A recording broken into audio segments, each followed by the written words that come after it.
Ju përshëndes gjithëve, ju falenderoj për pjesëmarrjen. Jemi në kushte të temperaturave shumë të larta, por protokolli do jetë i përdogaritur mirë, kështu që unë besoj që do ja dalim sot për me bërë një aktivitet shumë të mirë. Pra të nderuar miq, deputet, kryetar partish, zonja dhe zotëri, ju që na ndiqni nga ekrani, që jemi drejt për drejt, mirë se erdhët në Krujë, në qytetin e historisë. Mirë se erdhët në oborin e shtëpisë së patriotit madh Abbas Kupi. Sot ne nderojmë një figurë krutane, Major Abbas Kupin, me rastin e ditëlindjes së tij. Abbas Kupi ishte pro-perëndimor dhe për pak qaste ju ftoj të mendojmë se si do ishte Shqipënia në rast se do të qeverisej nga patriotët me orientim perëndimor. Por historia nuk bëhet me sigurt. Ata na vranë, na prenë dhe ne i falëm. Ne i treguam dhimbjet tona, por nuk i shkruam emrat e tyre të persekutorëve. Për këtë po na gjykon koha. Si ka mundësi që Abbas Kupi apo Bazi Canës, ky krutan me nam, sot në qytetin e Krujës nuk ka një bust në nder të tij. Kruja i çmon bijtë e saj, por politika i ka harruar me ose pa qëllim. Sepse ne nuk na duhet konsulatat serbe në Shkodër, por na duhet shtatorja e Abbas Kupit në Krujë. Në Europën perëndimore, kjo shtëpi do të ishte kthyer në muze, apo jo? Historiografia komuniste na ka mësuar se me 7 prillin e vitit 1939, kur Italia erdhi për të pushtuar Shqipërinë, nuk kishte rezistencë. Një gënjeshtër e madhe. E vërteta është se rezistenca antifashiste në Durrës u organizua nga Major Abbas Kupi.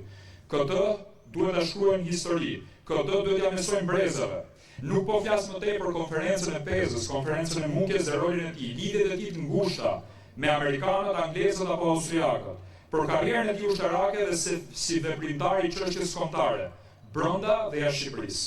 I internuar nga fashistët dhe i sakatuar nga komunistët, familja e tij kishte një fat tragjik.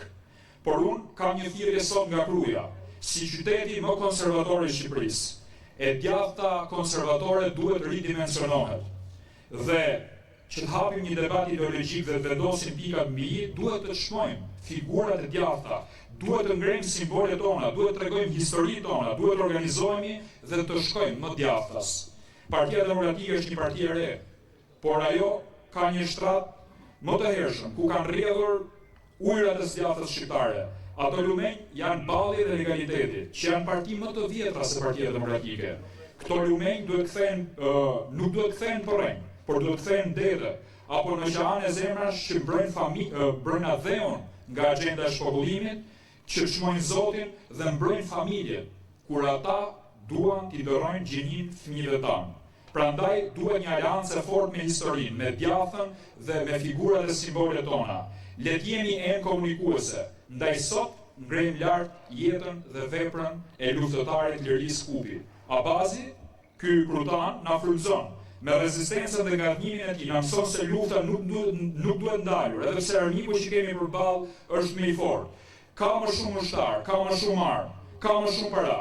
Ne nuk duhet ndalemi sepse kemi aleancën me Zotin. Ne duhet të qëndrojmë për atë dheun, për familjen dhe për të vërtetën. Ashtu siç bëri Abbas Kupi, gjaku nuk bëhet ujë. Rrof Kruja, rrofshin bijtë e saj, rrof Shqipëria dhe shqiptarët.